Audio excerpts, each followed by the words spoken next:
ซเชียลมีเดียที่แบบเฮ็ดให้เฮารู้สึกตระหนักได้เนาะว่าก่อนสิโพสต์อย่างลงอินเทอร์เน็ตเฮาอาจจะต้องได้ระวังในหั่นแหละแล้วมันก็ปฏิเสธบ่ได้ถึงการที่ว่าเฮาแสดงกิจกรรมใดหนึ่งอยู่ทางแพลตฟอร์มโซเชียลมีเดียนะบ่ว่าจะเป็นการถ่ายรูปหรือการถ่ายคลิปวิดีโออย่างต่างๆแน่นอนมันก็ต้องมีคอมเมนต์หรือเขียนคีย์บอร์ดที่เฮารู้สึกว่าเฮารู้สึกดาวกับคอมเมนต์เหล่านั้นสบายดี สบายดี พบกันอีกแล้วกับน้ำฝนและตะมนและดาดามื้อนี้พิเศษกว่าเก่าเนาะลิต้าบ่อยู่ลอยเอาตามนมาเป็นโมเดเลเตอร์คู่กันกับเฮาเป็นแล้วนอนสอบหล่อยว่าซันๆเนาะติดใจจาก EP แล้วติดใจกันเลยแบบโอ้ยอยากไปอีกนะกันเลยว่ามาในฐานะโมเดเลเตอร์เนาะมื้อนี้แล้วก็ห้องก็มีแขกสุดพิเศษเนาะมาในห้องมื้อนี้ก็คือน้องดาดานั่นเองให้สบายดีแนะนำตัวอีกครั้งนึงโอเคสบายดีทางพิธีกรทั้งสองท่านแล้วก็ผู้ที่อยู่ทางบ้านในตอนนี้เนาะชื่อว่าไพลินเกิดลาหรือว่าชื่อดาดาเนาะปัจจุบันก็เป็นทางพนักงานแน่แล้วก็เป็นฟรีแลนซ์แน่เนาะแล้วก็เฮ็ดกิจกรรมถ่ายรูปเนาะอยู่ที่เพจ Divergent Team ถือว่ามีความสามารถหลากหลายแล้วก็เคยเป็นเน็ตไอดอลท่านหนึ่งI used to be เนาะแต่ว่าอดีตมันเป็นอดีตไปแล้วแต่ว่าถือว่าเป็นคนที่เหมาะกับท็อปิกนี้หลายเพราะเขาก็จะว่าเรื่องของโซเชียลมีเดียว่าซั่นซะแล้วแบบว่าต้องเป็นดาราแล้วแหละดาราแล้วแหละใช่ไหมน้องคิดปิ้งกับแมนผู้นี้มันบอกอีกผู้นึงที่แบบเขาคือแบบเหมาะกับหัวข้อนี้แหละก็เลยว่าได้ดารามาเป็นแขกรับเชิญอันนี้สำหรับจุดประสงค์ของเราก็จะว่าเรื่องผลกระทบจากโซเชียลมีเดียที่แบบส่งผลต่อ well-being ของพวกเราเท่าใดหรือเรื่องของสุขภาพจิตพวกเราเท่าใดการเพื่อว่าเป็นการเสียเวลาเนาะเขาก็สิมาเสวนากันเลยลงกันเลยแลกเปลี่ยนกันเลยแหละบ่ฮู้ว่าทั้งสองคนเนาะเคยได้ยินคำว่าดิจิตอลฟุตปรินท์บ่อาจจะเคยได้ยินคร่าวๆในอินเทอร์เน็ตมันบ่เดี๋ยวเฮาสิขออธิบายตัวนี้ก่อนหน่อยนึงเนาะเพราะว่ามันอาจจะเกิดจากการที่ว่าเขาโพสต์อีหยังไปทางอินเทอร์เน็ตแล้วมีคนไปเผยแพร่ต่อหรือว่าอาจจะเป็นแบบทวีตหรือ X ในปัจจุบันเนาะเขาทวีตไป10 ปีก่อนแล้วอยู่ซื่อๆกันถึงมารีรันคืนหรือว่าเป็นการที่ว่าเฮาสตรีมมิ่งอย่างบางอย่างแล้วก็ข้อมูลตัวนั้นกับผ่านโลกอินเทอร์เน็ตแล้วตัวนี้นี่มันมีทั้งตัวที่ดีแล้วก็บ่ดีพร้อมเลยเนาะคือตัวดีจังซี่คือแบบว่าผลงานเฮาแบบแต่10 ปี 8 ปีหรือว่าเป็นผลงานเพลงบางอย่างที่หากเอามาดังในปัจจุบันนี้ตัวนี้ก็ถือว่าเป็นอันดีแต่ว่าบางอันที่ว่าเฮาผิดพลาดเฮาแบบอาจจะบ่ได้เป็นคนแบบนั้นแล้วแต่เฮาโพสต์แบบนั้นไปจังซี่แล้วก็กลับมาเฮ็ดใหม่กลับมาเผยแพร่ใหม่จังซี่ก็อาจจะเป็นเรื่องที่บ่ดีเอามานี่เนาะมันก็เฮ็ดให้เฮารู้สึกตระหนักได้เนาะว่าก่อนสิโพสต์อย่างลงอินเทอร์เน็ตเฮาอาจจะต้องได้ระวังในหั่นแหละเพราะว่าเฮาบ่ฮู้ว่าไผสิแคปโพสต์เฮาณมื้อนี้ว่าอีก10 ปีข้างหน้าเสียมาโจมตีเฮาบ่แม่นถือว่าในปัจจุบันเฮาอาจจะเป็นเพียงคนธรรมดาอาจจะบ่ได้มียอด follower หลายจังซี่นะแต่ขนาดว่าคนที่มีคนติดตามหลัก10หลักร้อยเนาะคือจังเวลาเฮาเล่น TikTok ทุกคนน่าจะฮู้เนาะเวลาเฮาโพสต์นึงมียอดวิวแบบเพิ่มขึ้นแล้วมีแอดกลุ่มเข้ามาเบิ่งหรือมีคนบันทึกวิดีโอเฮาไปแล้วซะทั้งที่คนติดตามเฮาน้อยๆก็มีอันนั้นก็เป็นอีกส่วนนึงคือกันก็ถือว่าเป็นอีกสิ่งนึงที่เฮานำใช้โซเชียลมีเดียให้มันมีสติหลายขึ้นเพราะว่ามันจะได้บ่ได้เป็นห้องห้อยของการใช้ดิจิทัลหรือว่าดิจิทัลฟุตพริ้นท์ที่จะมาส่งผลกระทบนำเฮาอีกในภายภาคหน้าหรือมื้ออื่นมื้อก็ได้ที่สิไปฮู้เนาะประมาณนั้นเฮาสิมาว่าเรื่องผลกระทบของโซเชียลมีเดียเนาะซึ่งมาสิขอเปิดคำพีอ้างอิงเนาะที่จริงมันก็มีหลายอย่างอยู่แต่ว่าเฮาอาจจะบ่ได้เอามาทุกอย่างเฮาอาจจะเอาผลกระทบที่สำหรับตัวเฮาเองเนาะรู้สึกว่ามันเป็นเมนหลักๆเลย1นี่นอนหลับยากเฮ็ดให้นอนดึกคนเก่าเป็นบ่เป็นโทรศัพท์ไปให้ไปฮู้ตัวอีกเทื่อนึงนะ 2-3 โมงกลางคืนนะอันนี้ก็ส่งผลกระทบต่อสุขภาพเขาเองโดยตรงเลยแล้วต่อมาเนาะปฏิสัมพันธ์กับคนอ้อมข้างลดลงสังเกตเลยว่าเวลาไปกินข้าวน้ำหมู่บางเทื่อเขาอาจจะบ่ได้ลงกันจับโทรศัพท์ขึ้นมาก่อนบางทีแบบว่านัดเจอกันแต่ว่ามาลินโทรศัพท์น้ำกันใช้คำศัพท์ว่าไม่ลินโทรศัพท์น้ำกันป่ะจังสิถือกลัวแบบนี้นะให้มีแบบปฏิสัมพันธ์หรือว่า conversation อีกอย่างในการลงกันนะลดลงต่อมาเนาะเขาอาจจะเจอแบบเกลียดคีย์บอร์ดอันนี้แบบหลายคนอาจจะเคยเจอโดยเฉพาะดาด้าบอกหลายเลยแหละเน็ตไอดอลมาก่อนเขาต้องเจออยู่แล้วเห็นบ่ที่แบบมันมีอยู่แล้วเรื่องพวกนี้เฮาบ่สามารถปฏิเสธได้แล้วมันก็ปฏิเสธบ่ได้ถึงการที่ว่าเฮาแสดงกิจกรรมใดหนึ่งอยู่ทางแพลตฟอร์มโซเชียลมีเดียนะบ่ว่าจะเป็นการถ่ายรูปหรือการ ถ่ายคลิปวิดีโออย่างต่างๆแน่นอนมันก็ต้องมีคำหรือว่ามีเขาเอิ้นว่าแอคหลุมเหล่านี้นะที่มีคอมเมนต์หรือเขียนคีย์บอร์ดที่เฮารู้สึกว่าเฮารู้สึกดาวกับคอมเมนต์เหล่านั้นน่ะมันปฏิเสธบ่ได้แล้วก็หลายเลย เห็นบ่แล้วก็อีกอันนึงที่ว่าแบบฝนรู้สึกเองเลยว่ามันค่อนข้างกระทบกับ mental health เนาะก็คือเรื่องของการที่ว่าเขาเห็นอีหยังในอินเทอร์เน็ตแล้วอาจจะเกิดอาการที่ว่าเอาสิ่งนั้นมาเปรียบเทียบกับเขาเองบ่ว่าสิเป็นด้านดีหรือด้านบ่ดีบางทีเราเอามาเปรียบเทียบกับตัวเองสินะคือแบบเซอร์ว่าเคยเห็นแฮชแท็กวัยรุ่นสั่งเต่าบ่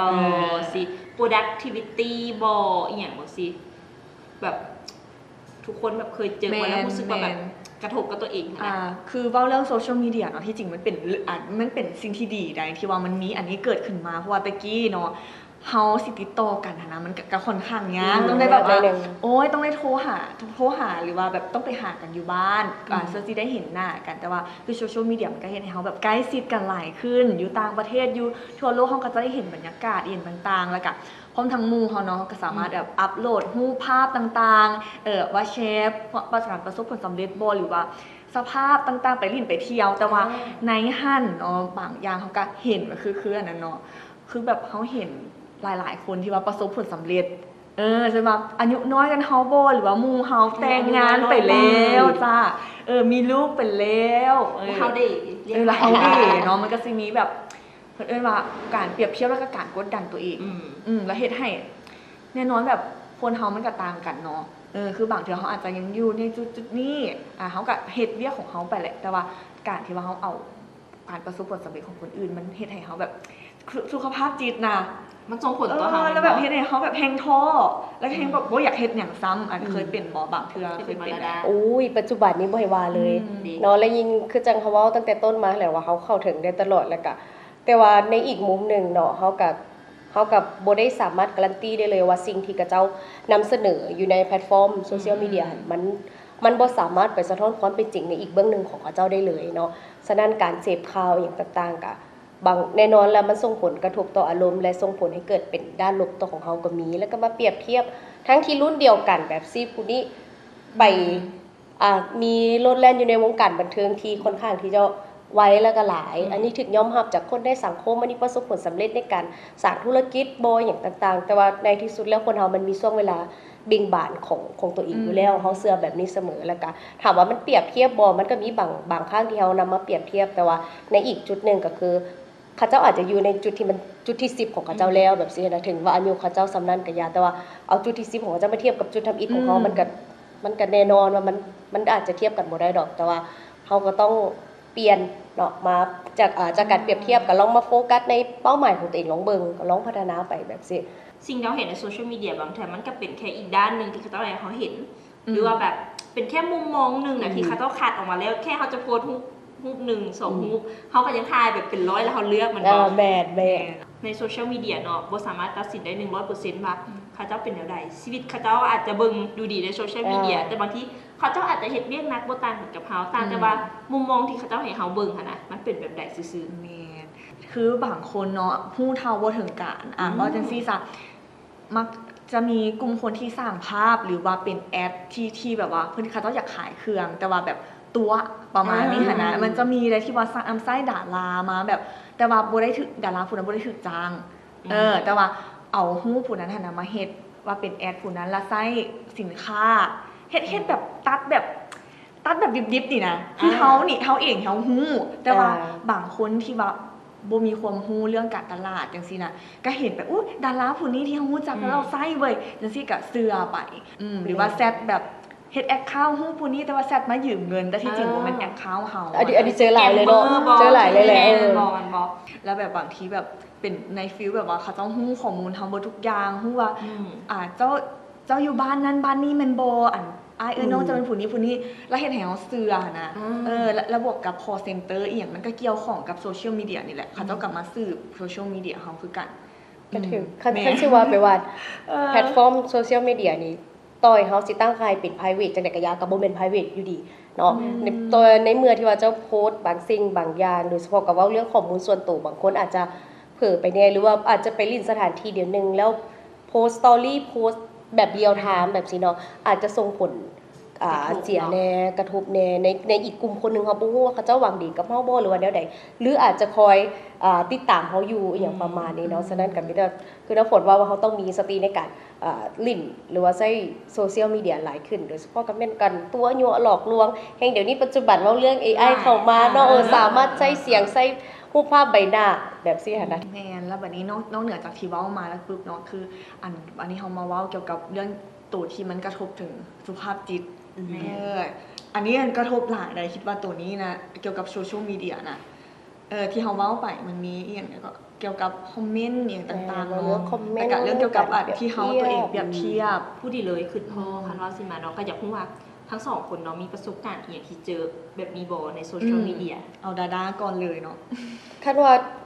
คันสิเว้าเรื่องว่าโซเชียลมีเดียส่งผลกระทบต่อสุขภาพจิตบ่ต้องบอกว่าอันนี้เป็นอันดับต้นๆเลยเนาะอาจจะบ่ได้เป็นอันดับท็อปแต่ว่าเฮาก็ปฏิเสธบ่ได้ว่าสิ่งนี้เป็นอันดับต้นๆเลยที่ส่งผลต่อเฮาส่งผลต่ออารมณ์ส่งผลต่อความรู้สึกเพราะว่าโดยส่วนใหญ่แล้วการใช้โซเชียลมีเดียก็เป็นอีกส่วนหนึ่งของการดำรงชีวิตของเฮาไปละเนาะฉะนั้นคนเฮาก็มักเอาใจไปลิ้นน้ำแหลงเพราะว่าบ่ว่าจะลิ้นเพื่อสร้างธุรกิจสร้างรายได้หาความรู้หรือแม้กระทั่งหาคนฮักหาแฟนแบบสิเนาะเฮาก็ยังได้มาจากอินเทอร์เน็ตหรือโซเชียลมีเดียกันอยู่ในแพลตฟอร์มตัวนี้ฉะนั้นเว้าถึงเรื่องการส่งผลต่อสุขภาพจิตของเฮาเนี่ยมันมีเนาะคือจังด้าเองเนาะก็เป็นคนที่ค่อนข้างที่จะมักถ่ายรูปในรูปร่างของตนเองที่มันอาจจะเปื่อยเล็กน้อยเนาะแล้วก็มาโพสต์มาอย่างแต่เมื่อก่อนมันก็มีคนมาคอมเมนต์มันก็เห็นในเฮารู้สึกว่าบ่โอเคตอนนั้นเฮาเห็นอยู่ใน YouTube เนาะที่ว่าในตะกี้เฮาเคยลิ้นตัวนี้แล้วเฮาก็ลองอ่านคอมเมนต์เฮาบ่ฮู้จักเขาเจ้าอุ้ยเฮาก็ในช่วงนั้นด้านเป็นค่อนข้างที่ว่าเป็นสิวหลายแล้วเขาเจ้าก็คอมเมนต์ว่าอุ๊ยหน้าแบบซี่นี่ว่าจังซี่นะมันก็ในตอนนั้นน่ะในการรับมือกับคอมเมนต์ตอนนั้นน่ะบ่มีแล้วก็คิดหลายแล้วก็ยังมาคิดเห็นในตัวเองคิดแต่ว่าในปัจจุบันก็เลยว่าปล่อยเฉยๆธรรมดาเพราะว่าเฮาฮู้อยู่แล้วว่าสำหรับด้าเองในส่วนตัวเนาะก่อนที่จะโพสต์รูปหรือโพสต์อีหยังนั้นจะต้องฮู้อยู่แล้วว่ามันสิมีอีหยังตามมาในเฮาก็เลยว่าโอเคฉะนั้นมันก็มีคนที่เห็นดีกับเฮาแน่เนาะคนบ่เห็นดีตัวนี้เฮาก็สามารถคัดกรองได้กรณีที่ผ่านมาอยู่ในออนไลน์ในบ้านเฮาคือกันแหละเนาะคือจังเฮาเห็นนั่นช่วงหนึ่งที่มีการแชร์คลิปกันของคนที่เฮ็ดกิจกรรมทางเพศแบบซี่หั่นน่ะทั้งที่มันอาจจะเป็นสิทธิส่วนบุคคลของเขาแล้วก็เป็นรสนิยมของเขาเจ้าเองเนาะซึ่งมันก็บ่ได้ผิดหยังต่างๆแต่ว่าเฮ็ดให้รู้สึกว่าการที่แม่หญิงหรือว่าเฮาหรือผู้ชายก็ดีเนาะหรือเพศอื่นก็ดีที่ว่ามีกิจกรรมทางเพศแล้วมีคลิปแบบซี่นะเฮ็ดให้เขาเจ้ากลายเป็นคนผิดแล้วก็ขนาดเฮาเองเขาอ่านคอมเมนต์เฮาไปเลื่อนเบิ่งนะเฮายังรู้สึกว่าโอ้มันหนักเว้ยแล้วเจ้าโตที่ว่าถูกเหตุการณ์แบบนี้หั่นน่ะแล้วสมมุติว่าบังเอิญว่าถ้าคลิปนั้นบ่ได้ถูกเป็นการที่ว่าเราเต็มใจถ่ายดีสินะเราสิรู้สึกเนี่ยโอ้หนักไปอีกอันนี้ก็คือว่าเฮาด้วยความที่ว่าได้มาเปรียบเทียบเราว่าเฮาเนี่ยโชคดีอยู่บ่ว่าเฮามีสังคมเฮามีหมู่คู่ที่สร้างกับเขาเอิ้นว่าความเข้มแข็งให้จิตใจน่ะมันเพิ่มขึ้นมาแต่สำหรับคนที่เขาเจ้าแฮ่งคิดหลายกว่าเฮาอีกนะเพราะว่าความเข้มแข็งของแต่ละคนของจิตใจแต่ละคนมันบ่ได้เท่ากันเนาะบางคนแบบดาวไปเลยก็มีเสียความมั่นใจไปเลยก็มีแบบเสียนะสิ่งที่ว่าเฮาเห็นเนาะในสังคมมีบางครั้งที่ว่ามันมีในกรณีที่ดาเว้าเนาะผู้ที่เป็น victim นะหรือว่าเหยื่อเนาะเหยื่อของเหตุการณ์ดังกล่าวจะถูก blaming ตลอดจะบ่สังเกตเลยจะบ่ได้มีคนที่แบบว่าโอ้เราแต่อีตนเนาะเราเต็มใจที่จะอันนั้นบ่หรือว่าให้ความรู้ในด้านกฎหมายที่เราสามารถเอาผิดกับผู้ที่ว่าปล่อยวิดีโอนั้นได้แต่ว่ากลับกลายเป็นว่าชาวเน็ตบอกว่าเอ้าตัวหักเฮ็ดตัวหักพายตัวหักแนวนั้นเดี๋ยวนี้ตัวเองหันคันสิว่าผลกระทบกับโซเชียลมีเดียหันบ่เจอแต่ว่าเป็น study case อันนึงที่ว่าเฮาเบิ่งแล้วเฮารู้สึกอีหยังวะเฮาบ่ฮู้ว่าหลายคนจะคือกันบ่ study case ตัวนี้มันเกิดกับเด็กน้อยเนาะที่ว่ายังบ่ฮอด10ปีด้วยซ้ำยังบ่ได้เป็นทีเนเจอร์ด้วยซ้ำหั่นน่ะแล้วมันเกิดเหตุการณ์หนึ่งในอินเทอร์เน็ตคือว่าหลายคนอาจจะเห็นว่าเด็กน้อยผิดกันแล้วก็มีการถ่ายวิดีโอที่ว่าแบบบูลลี่หมู่อีกผู้นึง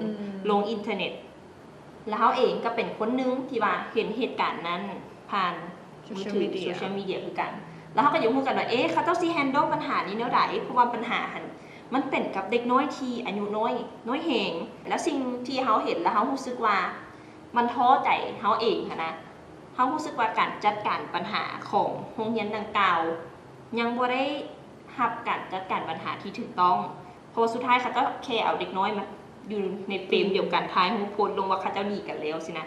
เขารู้สึกว่าเป็นการที่ว่าบ่ปกป้องสิทธิเด็กเพราะว่าอย่างเจ้าเอารูปเด็กน้อยไปโพสต์ลงโซเชียลมีเดียอีกเขาควรจะต้องได้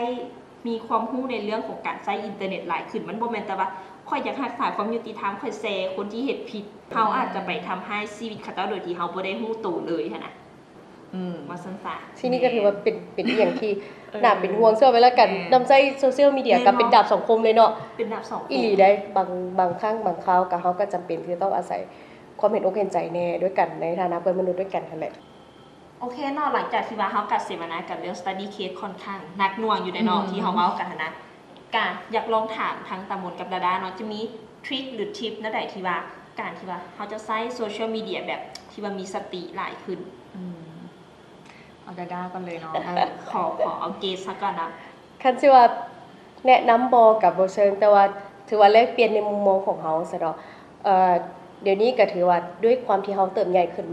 มาแน่ได้ถามมาเบิ่งตัวเองในปัจจุบันก็มีคือการดิจิทัลฟุตพริ้นท์น่ะมันมีดอกเนาะอันเวลาเฮาเล่น Facebook มันจะมีการแจ้งเตือนทุกๆ1ปีบ่อย่างนะหรือว่า2ปี3ปีโอ้ยข่อยก็เคยโพสต์แบบนี้เนาะข่อยก็เคยไปเฮ็ดแบบนี้ว่ะบ่ได้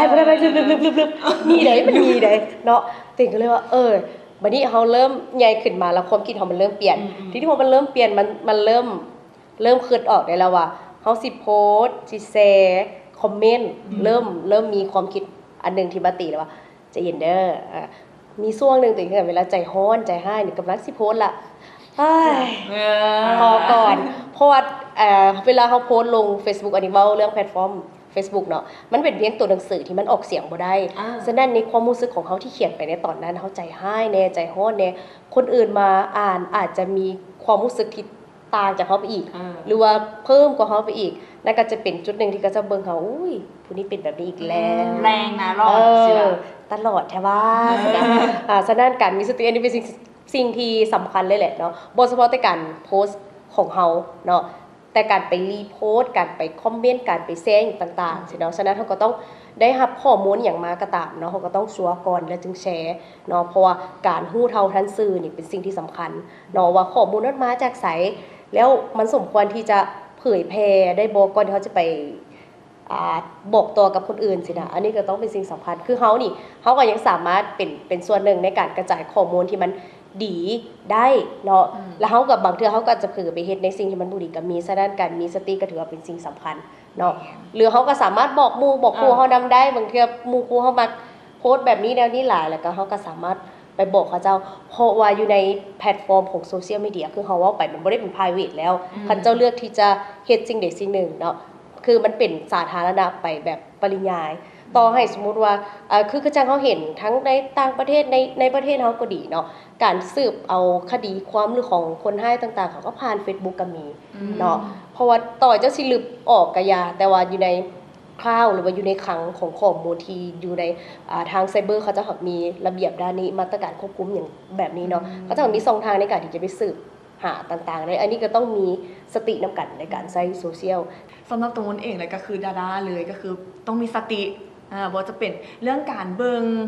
การเสพสื่อต่างๆเนาะบ่จะเป็นบ่อยากให้เปรียบเทียบเฮากับเขาเจ้าบ่จะเป็นเรื่อง beauty standard บ่หรือว่าเรื่องการประสบผลสำเร็จต่างๆให้คือดาดาเนาะว่าแบบกะเจ้าก็มีอาจจะเป็นขั้นที่10ของกะเจ้าแล้วจังซี่เนาะฉะนั้นเฮาโฟกัสกับเป้าหมายของตัวเองแล้วก็ไปให้ถึงขั้นนั้นคล้ายๆว่าเบิ่งเขาเจ้าให้เป็นแรงบันดาลใจ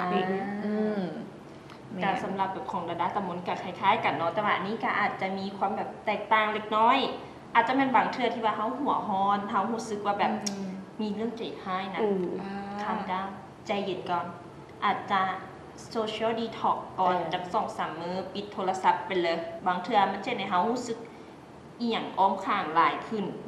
อาจจะกลับมาโฟกัสที่ตัวเองได้หลายขึ้นวันนี้หั่นก่อนที่ว่าสิจากลากันไปเนาะกะขอทริปเล็กๆน้อยๆกับโลกอินเทอร์เน็ตท่องโลกอินเทอร์เน็ตแนวใดให้สุขภาพจิตเฮายังดีอยู่คันที่ว่าสำหรับดาดาเนาะคันสิว่าไปแล้วให้เฮาสิไปควบคุมคนๆนึงนี่ก็คือ ค่อนข้างที่ว่ายากหลายเพราะว่าบางครั้งตัวเขาเองเขาก็ยังบ่สามารถคุมอารมณ์ของเขาให้มันอยู่ในระดับที่เขาคุมได้มันก็ยังอาศัยคนอื่นมาคุมช่วยก็มีเนาะฉะนั้นอินเทอร์เน็ตก็คือบ่ว่าจะเป็นอินเทอร์เน็ตหรือการนำใช้โซเชียลมีเดียอย่างต่างๆเนาะมันเป็นดาบสองคมใช้ไปในทางที่ดีช่วยหาเงินก็ได้หาแฟนก็ได้โอ้ยได้หลายคนมาจากอินเทอร์เน็ตเนาะนี่จังใช้ให้เป็นประโยชน์เฮาก็เฮ็ดได้เนาะสร้างธุรกิจหรือว่าแม้กระทั่งกระจายข้อมูลหรือทุกๆคนกำลังเบิ่งรายการพวกเขาอยู่ในตอนนี้เนี่ยเห็นบ่เขากระจายความรู้ไปแล้วเป็นพวกเขาสามคนก็เป็นอีกหนึ่งกระบอกเสียงในการเสริมสร้าง mental health ที่ดีกับทุกคนอยู่ในแพลตฟอร์มของการใช้แพลตฟอร์มโซเชียลมีเดียเนาะฉะนั้นการมีสติเป็นสิ่งที่สำคัญสำหรับตะมนเองเนาะก็คือถ้าหากว่ามีไผแบบมาคอมเมนต์ด้านลบกับเฮาหรือว่าด่าเฮาในสิ่งที่ว่ามันแบบบ่ make sense หรือมันแบบเชื่อถือบ่ได้หรือว่าแบบมันเป็นอีหยังที่แบบว่าฮะแบบด่าแบบบ่เป็นประโยชน์เอามวนหรือว่าอีหยังที่แบบว่ามากระทบเพศให้เฮาแบบด้านลบจังซี่นะฉะนั้นก็คืออยากให้โฟกัสหั่นแหละว่าถ้าเฮามีสติหรือว่าเฮาคิดดีแล้วในการที่ว่าเฮ็ดคอนเทนต์นั้นออกมาเฮาคิดดีแล้วว่าฮูกนี่เฮางามที่สุดเฮาบ่ได้เฮ็ดผิดอีหยังหันนะฉะนั้นก็คืออยากให้มั่นใจไว้โลดแล้วก็โฟกัสกับเป้าหมายของเฮาเนาะและการส่วนทางนี้เนาะก็สิขอฝากกันนำใช้โซเชียลมีเดียแบบมีประโยชน์ก็คือมื้อใดมีการรู้สึกว่าท้อแท้ใจเมื่อยกับโลกอินเทอร์เน็ตเมื่อยแบบจะมีเรื่องระบายรู้สึกว่าแบบบ่มีไผรับฟังสามารถเนาะอินบ็อกซ์เข้ามาได้ที่เพจกำลังใจเพราะว่าสิมีแอดมินหาฟังเรื่องราวของทานอยู่บ่ว่าเรื่องนั้นสิเป็นเรื่องที่ว่าดีหรือบ่ดีก็ตามแต่เนาะพวกเขาก็ยินดีที่จะเดินทางไปกับทานไปหา well being ที่ดีสามารถอินบ็อกซ์เข้ามาได้ถ้าว่าผู้ใดมีทริปหรือทริคดีๆในการที่มานำใช้อินเทอร์เน็ตแบบมีสติใช้แบบให้เกิดประโยชน์เขาก็สามารถคอมเมนต์มาลงกันได้หรือจะอินบ็อกซ์มาลงกันได้สุดท้ายแล้วพวกเขาทั้ง3ก็ต้องขอกล่าวคำว่าสบายดีและบ๊ายบาย